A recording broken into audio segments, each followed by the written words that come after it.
Aujourd'hui, on va parler d'un thème super intéressant, la souplesse. La souplesse, c'est indispensable pour un nageur, tout simplement parce que la natation, c'est un sport d'amplitude. C'est un sport d'amplitude, c'est un sport d'étirement, c'est un sport où plus tu vas aller chercher loin devant, où plus tu vas être capable de dégager tes appuis loin derrière, par exemple sur la nage du crawl, plus tu vas être efficace. Mais aussi, plus tu vas être souple, plus tu vas avoir une grande capacité de mobilité, une grande capacité d'aller chercher différents appuis, tester différents appuis dans ta nage. Donc la souplesse indispensable. Une théorie sur la souplesse, en fait il y en existe des tonnes. Est-ce que je dois m'étirer avant l'effort, après l'effort? Est-ce que je dois m'étirer avant de me coucher, 2 heures avant, 3 heures après, etc.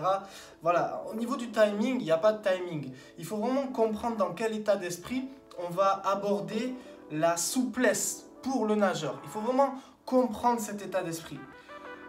Je vous invite à voir la souplesse comme l'entretien ou le gain d'une souplesse générale de votre corps. J'entretiens ma souplesse, je la développe, je l'améliore, mais je ne le fais pas dans le but de récupérer après l'effort, tu vois. Je veux dire, je ne vais pas faire rentrer la souplesse comme une récupération avec un certain timing. La souplesse, je le fais le plus souvent possible. Si je peux, je le fais chaque jour dans l'optique d'améliorer ma souplesse générale. On a l'âge de notre colonne vertébrale. C'est super important, super intéressant comme concept. C'est-à-dire que l'âge, ce n'est pas une excuse. Souvent, j'en vois qui vont me dire j'ai des problèmes au cervical, j'ai des problèmes au dos, j'ai des problèmes pour faire tel ou tel mouvement. En fait, le problème que tu as, c'est pas ton dos, tes cervicales, etc. Le problème que tu as, c'est que tu manques de souplesse et de mobilité.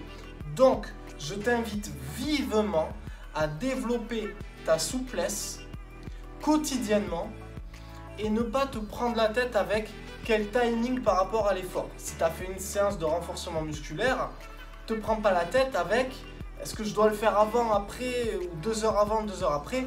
Non, si tu fais une séance de renforcement musculaire, il faut que tu fasses une séance de souplesse. C'est tout, c'est tout.